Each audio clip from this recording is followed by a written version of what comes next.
नमस्कार, मैं श्रेया। शिक्षा की बात हर शनिवार के इस साप्ताहिक कार्यक्रम में आप सभी शिक्षक प्रेमियों का हार्दिक स्वागत करती हूं। हर शनिवार की तरह एक बार फिर आप सभी शिक्षकों के द्वारा पूछे गए सवालों के साथ हमारे बीच मौजूद हैं शिक्षा विभाग के अपर मुख्य सचिव doctor S Siddharth sir. Sir, बहुत बहुत स्वागत है आपका। सर, आज का जो सबसे पहला सवाल है जिला पुरुषों के ट्रांसफर से संबंधित है। नमस्कार एससीएस सर, मेरा प्रश्न अंतर जिला पुरुषों के ट्रांसफर से संबंधित है। पिछले एपिसोड 13 में सर आपने कहा था कि केवल अंतर जिला महिलाओं का लिस्ट आना बाकी है, तो क्या अंतर जिला पुरुषों का ट्रांसफर नहीं होगा, और अगर होगा तो कब तक उम्मीद कर सकते हैं? देखिए, आपको जानकर ये होगा कि आज हम लोगों ने करीब 1,30,000 टीचर्स का हम लोगों ने विद्यालय में पोस्टिंग की प्रक्रिया शुरू की है। हम लोगों को करीब 1,90,000 आवेदन पत्र प्राप्त हुए थे और 1,30,000 का एक्चुअल स्कूल अलॉटमेंट शुरू हुआ है। ये पूरी प्रक्रिया करीब 15 दिन लगेगा और डीओ सब इसी में लगे हुए हैं। डीओ को ये काम दिया गया है और कर रहे हैं। ये बात मैंने कभी नहीं कहा कि पुरुषों का स्थानांतरण नहीं होगा, और जैसा कि आप आंकड़ों से देखते हैं कि करीब इसमें भी हम लोगों ने करीब 8 से 9,000 पुरुषों का नाम इसमें शामिल किया है, पुरुष टीचर। देखिए, जब भी स्थानांतरण किया जाता है तो 2-3 बातों का बहुत ध्यान रखा जाता है। इतनी बड़ी संख्या एक तो है, 1,90,000 है और आवेदन पत्र हैं। हम लोग 2-3 चीज़ें देखते हैं। पहले तो है वैकेंसी होनी चाहिए, जहाँ पे टीचर मांग रहे हैं वहाँ वैकेंसी होनी चाहिए। और दूसरा ये देखते हैं कि जो हमारा इंटर डिस्ट्रिक्ट जो स्टूडेंट टीचर रेशो है, मतलब जो छात्र और टीचर अनुपात है, उसको भी हम लोग ध्यान देते हैं। अभी तक जो ट्रांसफ़र हुए हैं करीब वो 1,30,000 का जो जिला आवंटन किया गया है, अगर उस आंकड़े को देखेंगे तो आपको आश्चर्य होगा कि ऐसे भी ज़िले हैं जहाँ 20 छात्र पे एक टीचर हैं, और ऐसे भी ज़िले हैं जहाँ 44 छात्रों पे एक टीचर हैं।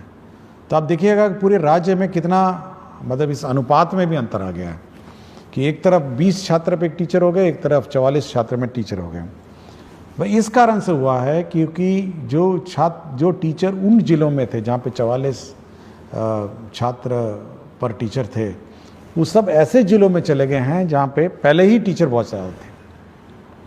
तो एक तो हम लोगों को ये मेंटेन करना पड़ता है। पूरे राज्य का औसतन है 30 छात्र पर टीचर हैं।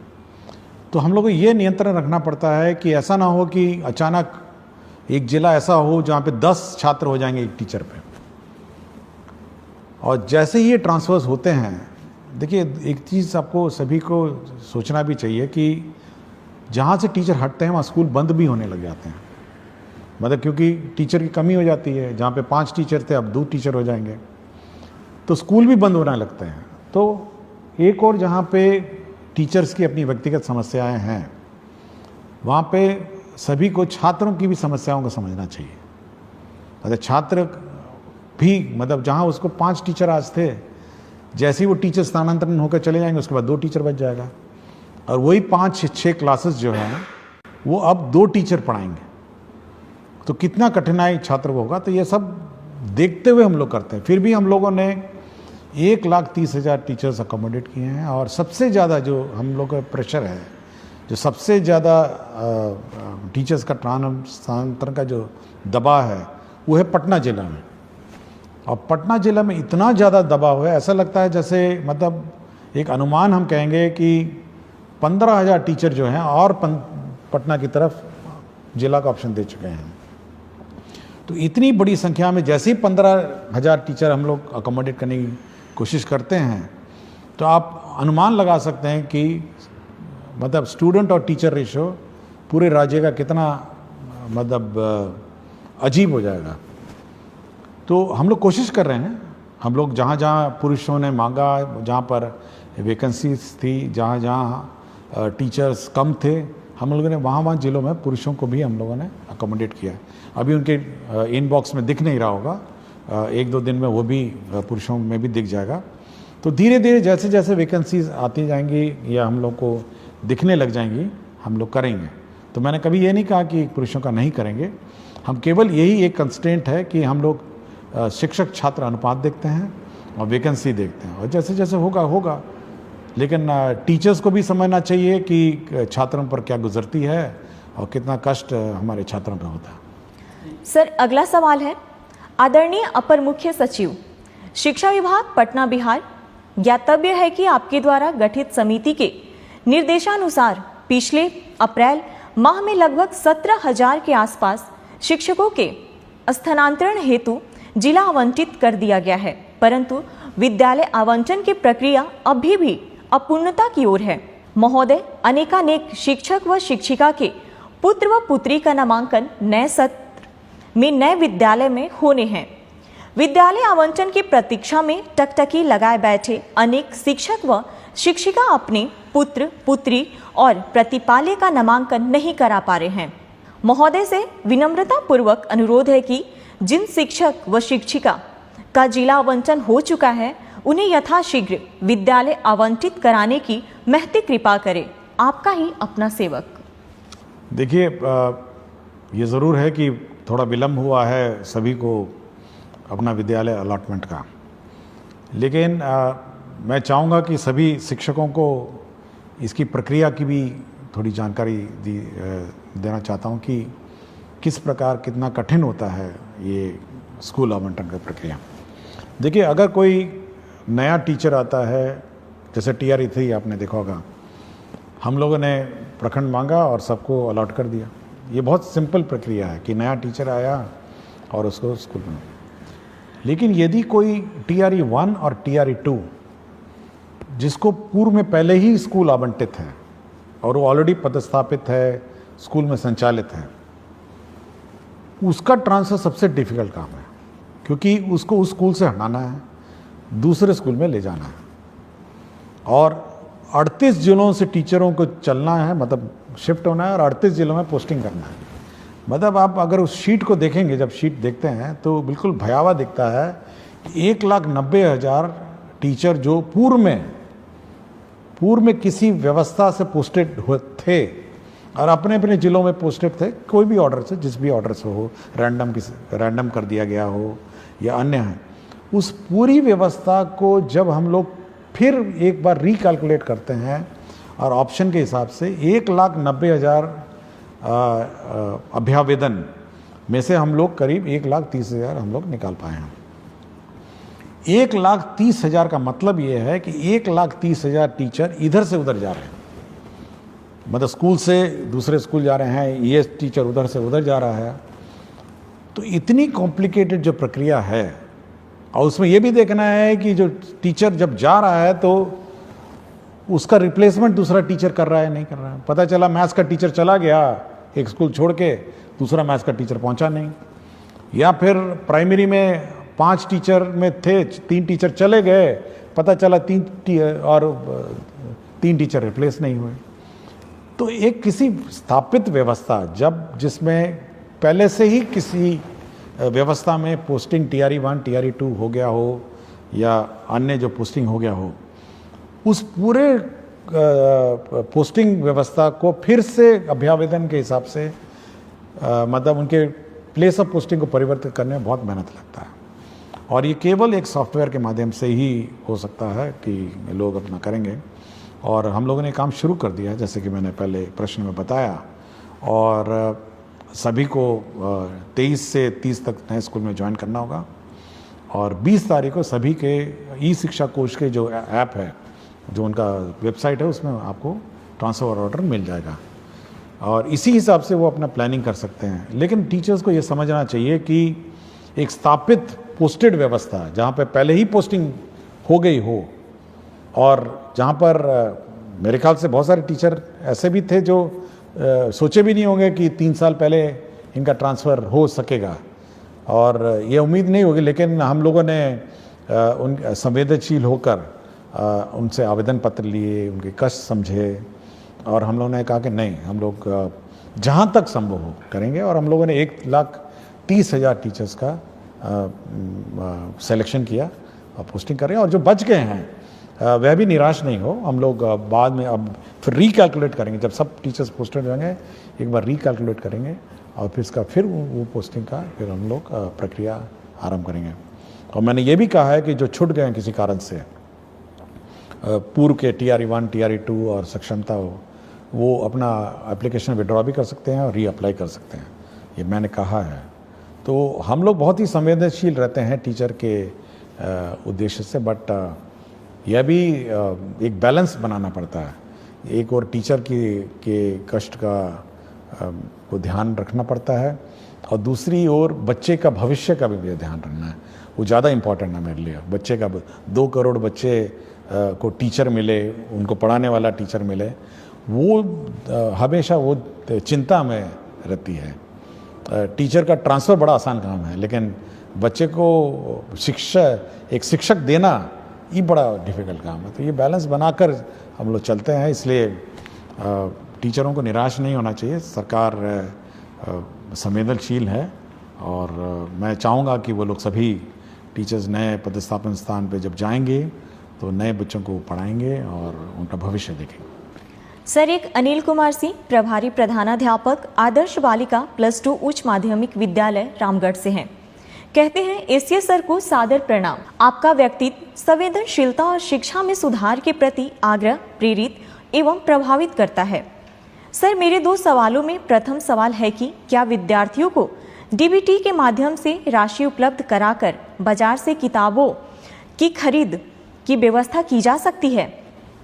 सर, मेरे विद्यालय को पीएम श्री विद्यालय बना दिया गया है।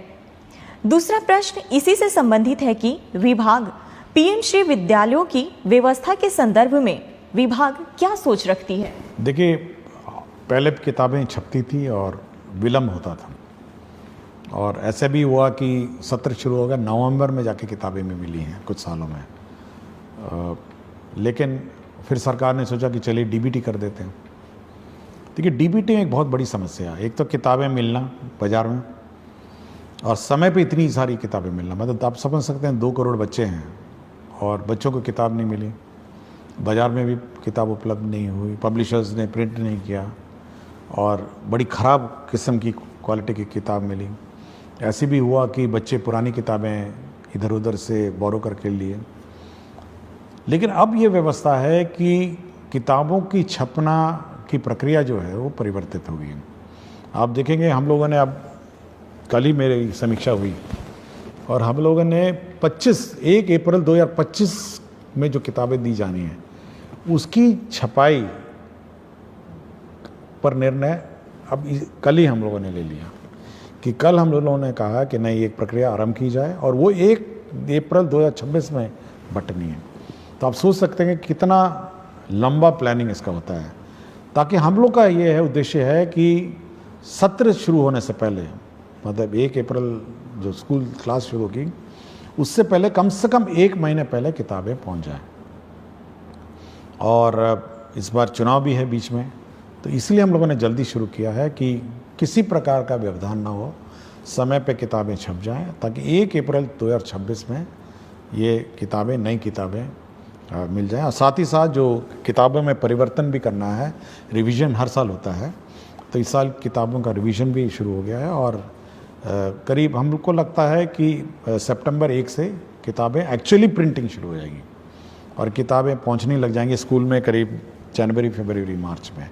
तो समय पे आपको किताब मिल जाएंगी। इसलिए डीबीटी पर ज़्यादा हम लोग जोर नहीं देते हैं कि समय पे किताब जब मिल ही रही है तो मेरे ख्याल से शिक्षकों, विद्यार्थियों को कठिनाई नहीं होगी।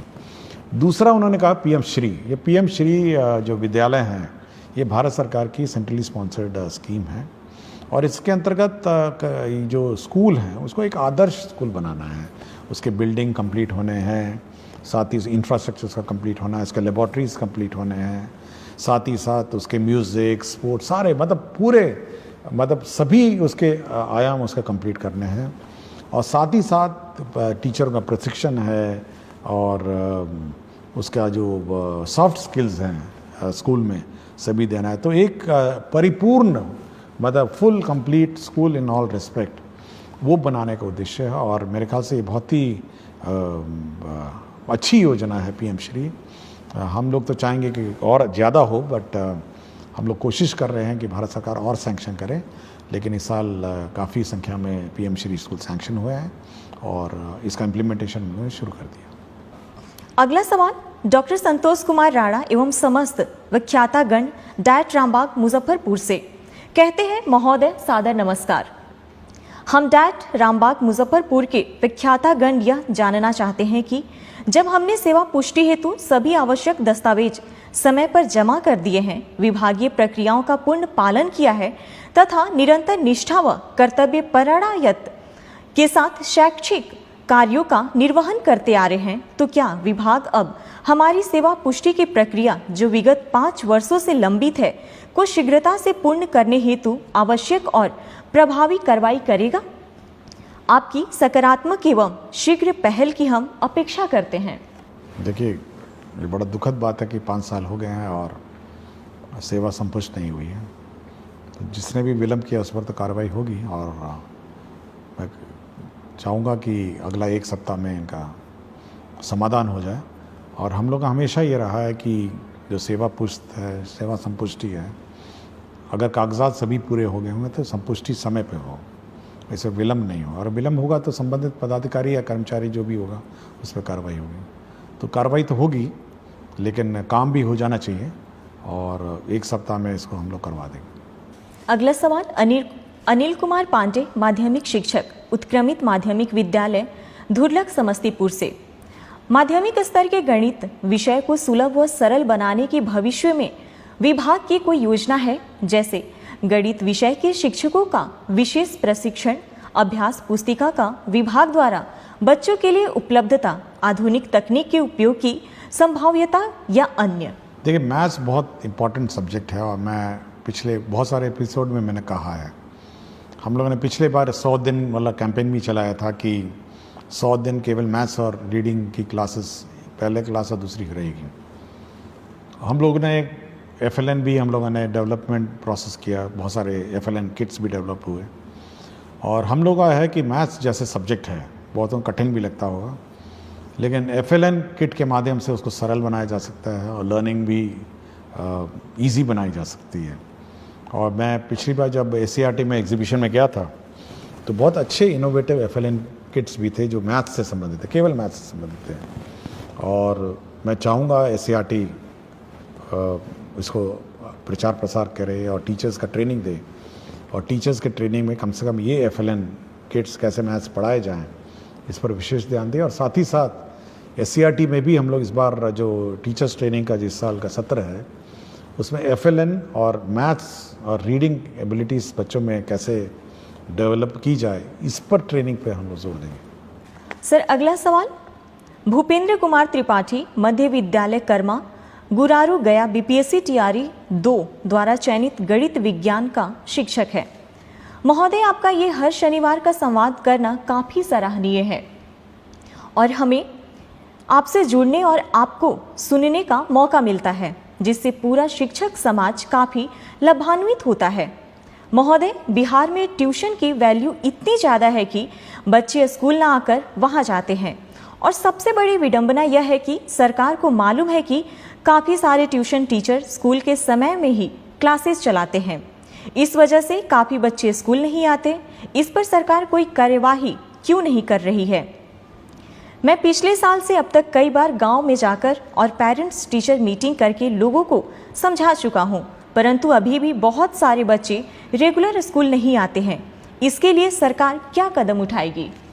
देखिए, पिछले एपिसोड में मैंने कहा था कि जो ट्यूशन है, स्कूल अवधि में कोई भी सरकारी स्कूल में नामांकित छात्र ट्यूशन में नहीं जाए, और सरकारी शिक्षक उस अवधि में ट्यूशन में क्लासेस नहीं ले सकते हैं।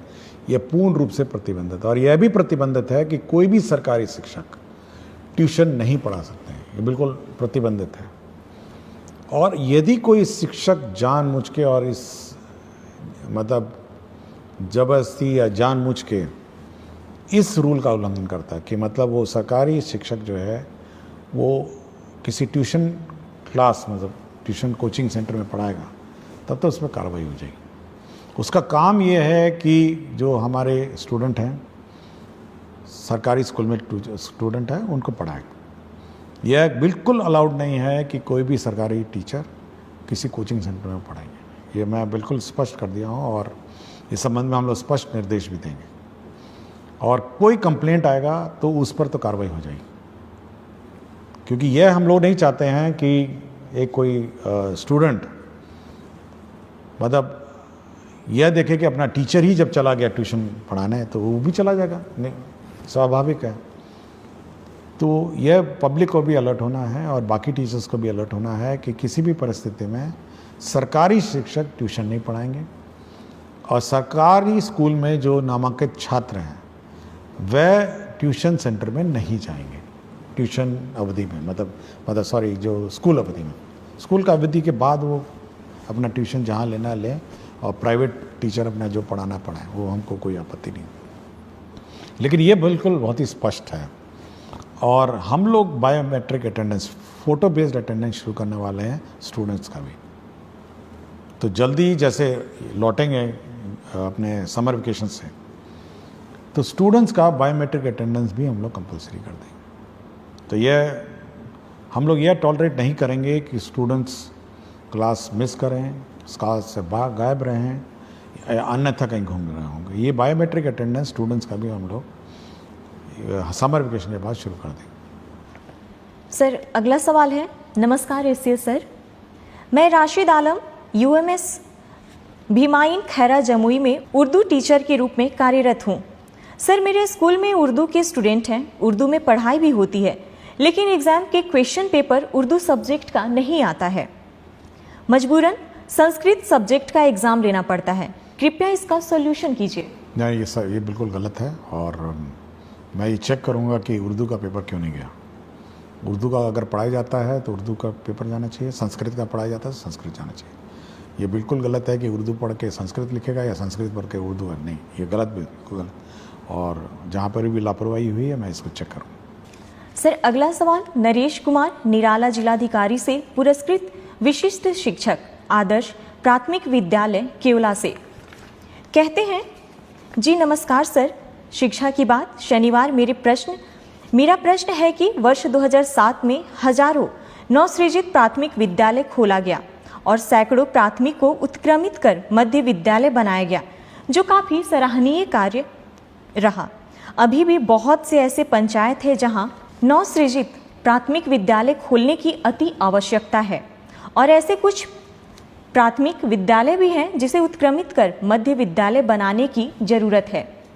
कई ऐसे उच्च माध्यमिक विद्यालय 7 वर्ष पूर्व बनकर तैयार है, लेकिन अभी भी उस भवन में कक्षाएं संचालित नहीं हो रही है। जैसे सुपौल जिला के छातापुर प्रखंड के उत्क्रमित उच्च माध्यमिक +2 विद्यालय भीमपुर का 3 मंजिला भवन, जो लगभग 7 वर्ष पूर्व बनकर तैयार है, लेकिन आज भी उसमें पढ़ाई नहीं हो रही है।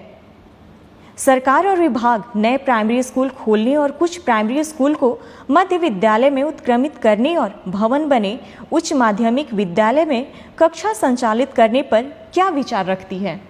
देखिए, जो स्कूल की बात कर रहे हैं जहाँ बिल्डिंग बन के तैयार है और संचालित नहीं हो, मैंने डीओ से बात की और डीओ ने कहा कि क्योंकि जिस कारण से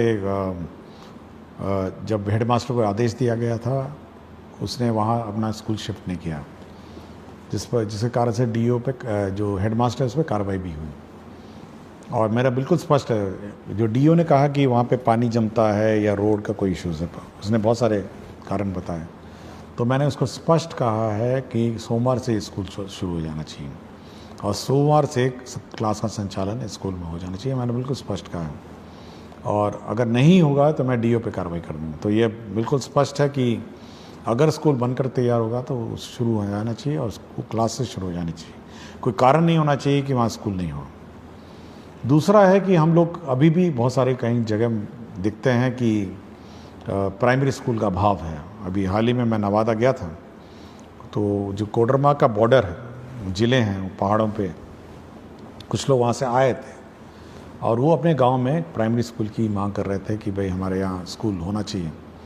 तो ऐसे सब क्षेत्र जहाँ पे प्राइमरी स्कूल पहाड़ी इलाके हैं और जहाँ पे 1 किलोमीटर से कम दूरी वाले क्षेत्र हैं, तो हम लोग उस जितने भी ऐसे रिमोट लोकेशंस हैं और जहाँ पर प्राइमरी स्कूल नहीं है, तो जो सरकारी नॉर्म है, हम लोग का सरकारी नॉर्म है और हम लोग का सरकार का लक्ष्य है कि प्राइमरी स्कूल्स हों, और जहाँ पर भी बच्चे ज़्यादा हैं या हर पंचायत में हम लोगों ने ऑलरेडी हाई स्कूल में उत्क्रमित कर दिया है, और कोशिश करेंगे कि प्राइमरी स्कूल को भी हम लोग कम से कम मिडिल स्कूल में उत्क्रमित करेंगे। सर अगला सवाल कहते हैं, मेरा नाम संतोष कुमार, ग्राम पोस्ट सरौनी कला, थाना बिहारीगंज, प्रखंड ग्वालापारा, मधेपुरा जिला से हूँ। शिक्षा के क्षेत्र में किए गए आपके उत्कृष्ट कार्य को सादर प्रणाम सर जी। जब से बिहार में शिक्षा का पद आप और के पाठक सर जी संभाले हैं, तब से बिहार में शिक्षा के क्षेत्र में काफ़ी सुधार हुआ है। मुझे आप पर बहुत गर्व है सर जी। महोदय से मेरा प्रश्न यह है कि जिस प्रकार से बच्चों को सर्वांगीण विकास के लिए खेलकूद एवं कला प्रशिक्षण भी अनिवार्य है, जिसमें बच्चों को खेल तो कराया जाता है किंतु कला नहीं सिखाया जाता है, जबकि शिक्षा और कला एक दूसरे का पूरक है। इस प्रकार सर जी से मेरा इच्छा यह है कि जून महीने में जो ग्रीष्मकालीन 20 रोज विद्यालय बंद रहेंगे, तो उस बीच में बेरोजगार कलाकार के द्वारा कला प्रशिक्षण, चित्रकला, मूर्तिकला, हस्तशिल्प, पेपर क्राफ्ट दिया जाए, तो बच्चों चिलचिलाते धूप से बचे रहेंगे और कला भी सीखेंगे। एक बार फिर आप मुख्य सचिव डॉक्टर एस सिद्धार्थ सर जी से सादर प्रार्थना है कि बेरोजगार कलाकार को कुछ मानदेय पर ग्रीष्मावकाश विद्यालय में कला प्रशिक्षण शुरू करने की कृपा की जाए। पूरा ईमानदारी के साथ प्रशिक्षण देंगे। इस मानदेय से हम जैसे गरीब कलाकार की आगे पढ़ाई जारी रह सके। मेरे घर की जिम्मेदारी मेरे ऊपर है। मेरे पिताजी पैर से विकलांग हैं। मेरा इच्छा है कि हम ललित कला शिक्षक बने। नहीं, सुझाव तो बहुत अच्छा है, और स्कूलों में संपर्क कैंप, टीचर्स तो सब छुट्टी पे चले जाएंगे, और जैसे कि मैंने कहा कि सभी लोग अपना ग्रीष्म अवकाश में जाएंगे, लेकिन इस प्रकार के जो स्थानीय लोकल कलाकार हैं समर कैंप्स ज़रूर चला सकते हैं गांव में। और हम लोग कुछ प्लान आउट करते हैं कि हम लोगों ने कुछ NGOs को भी कहा है समर कैंप्स चलाने को, और एक व्यवस्था विकसित करते हैं कि बाकी गांव में भी कला, म्यूज़िक, डांस और स्पोर्ट्स का समर कैंप्स चले, और आर्ट और क्राफ्ट का भी कुछ कोशिश करते हैं। लेकिन आइडिया अच्छा है और सुझाव अच्छा है, इस पर मैं कुछ वर्कआउट करता हूँ। एक सवाल है सर, नमस्ते।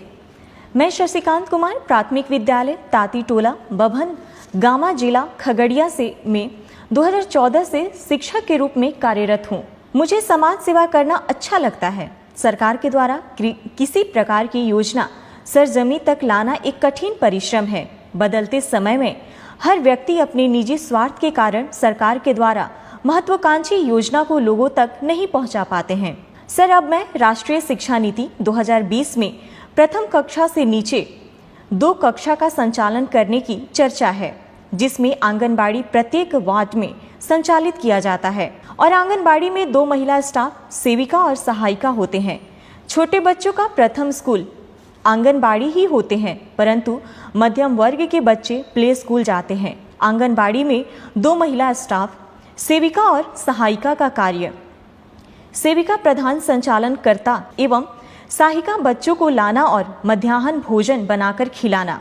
सेविका द्वारा 16 से 20 पंजी का संधारण करना होता है। स्टाफ उपस्थिति पंजी, अन्नप्राशन पंजी, गोद भराई पंजी, भंडार पंजी, टीकाकरण पंजी, सामाजिक बैठक पंजी, दूध वितरण पंजी, राशन वितरण पंजी, बालबाड़ी बच्चा उपस्थिति पंजी, विवाह पंजी, विवाह, मृत्यु एवं जन्म पंजी, महिला मंडल बैठक पंजी, सर्वे पंजी, निरीक्षण पंजी, वजन पंजी, मुख्यमंत्री कल्याण कन्या उत्थान योजना पंजी, प्रधानमंत्री मातृ वंदना योजना पंजी, जिसमें सेविका क्या क्या करे। सरकार की शिक्षा और पहल में जन्म के बाद 3 से 6 साल में के बच्चों को बालबाड़ी में शिक्षा दी जाती है, जिसमें शैक्षणिक गतिविधि के लिए स्टाफ की कमी है। सर, मेरा ध्यान शिक्षा सेवा की ओर है। वह अपने टोला से या विद्यालय के पोषक क्षेत्र के टोला से बच्चों को स्कूल तक पहुंचाना और पोषक क्षेत्र में बच्चों को ट्यूशन पढ़ाने का दायित्व है, जिसमें यह मेरा मानना है कि सर की टोला सेवक या शिक्षा सेवक को आंगनबाड़ी में बालवाड़ी के बच्चों को पढ़ाने के लिए एक प्रावधान लाने की आवश्यकता है, क्योंकि सर एक सरकार की योजना को मैं समझना चाहता रहा हूँ कि एक वार्ड में प्रायः एक आंगनबाड़ी होते हैं, प्रत्येक वार्ड में 80 से 100 बच्चे रहते हैं, परंतु आंगनबाड़ी में बालवाड़ी में 40 बच्चों का नामांकन किया जाता है, शेष बच्चे इधर उधर रह जाते हैं, जिस कारण जब वह बच्चा 6 वर्ष का हो जाता है तो उसे पढ़ना और विद्यालय जाना अच्छा नहीं लगता है। सर, अंत में मैं यह कहना चाहता हूं कि वर्तमान समय में सरकारी विद्यालय में शिक्षक की उपस्थिति ठीक ठाक हो गई है और शिक्षक सेवक को बालवाड़ी में बच्चों को पढ़ाने के लिए समय का प्रावधान लाना चाहिए। देखिए, ये ज़रूर जो सुझाव करता है,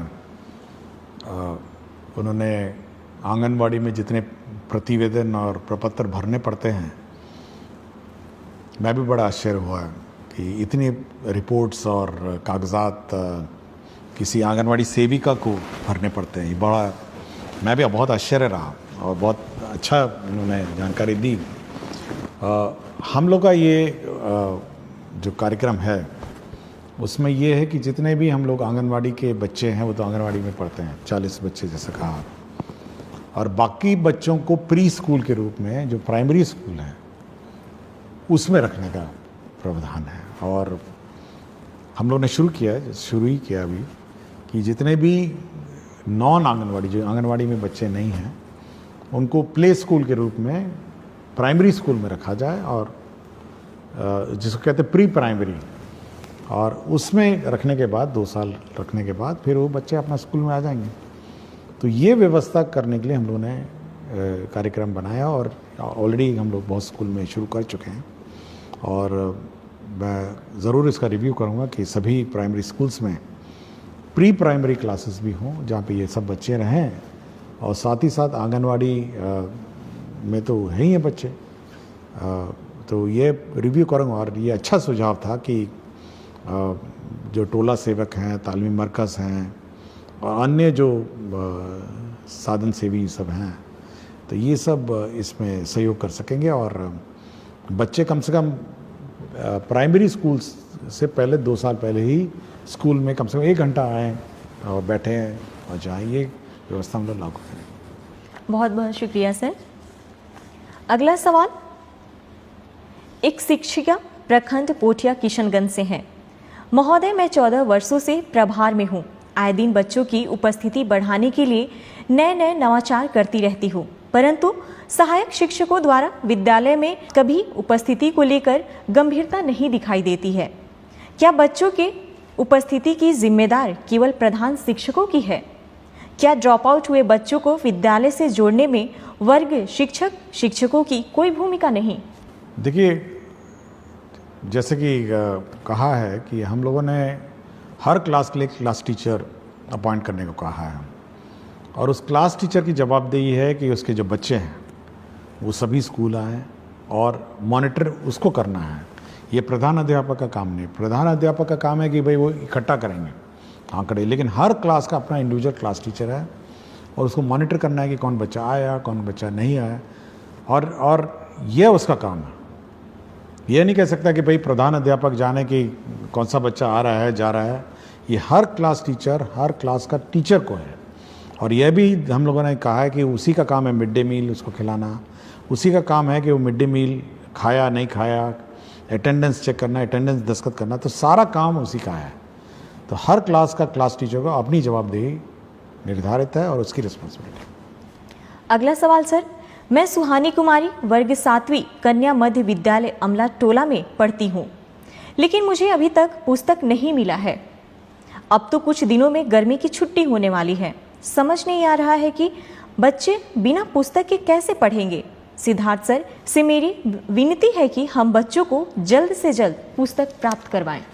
देखिए, मुझे जब प्रश्न आया था तो मैंने टेक्स्ट बुक कॉर्पोरेशन में बात की और डीओ पटना से भी बात की, और देखिए समय पे किताब हम लोगों को उपलब्ध कराना था, क्यों नहीं हुआ ये मैं एक बार चेक करूँगा। लेकिन जहाँ तक आवेदिका का है तो ये मंडे को ये किताब इनको मिल जाएगी। लेकिन ये रिव्यू करूँगा कि समर वेकेशन से पहले कम से कम सारे बच्चों को किताब मिल जाए, ताकि समर वेकेशन में जो भी जिसको समय मिले अपना बैठ के अपना पढ़े। और ये घटना होनी नहीं चाहिए थी, बट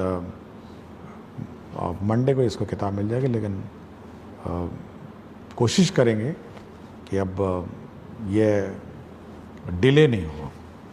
सर आज का आखिरी सवाल, सर लाइब्रेरियन की वैकेंसी कब तक आएगी? कृपया इस पर संज्ञान लें, आपकी विश्वासी। हम लोग अभी कैलकुलेशन कर रहे हैं, इस पर हम लोग देख रहे हैं कि क्या वैकेंसीज हैं और क्या है।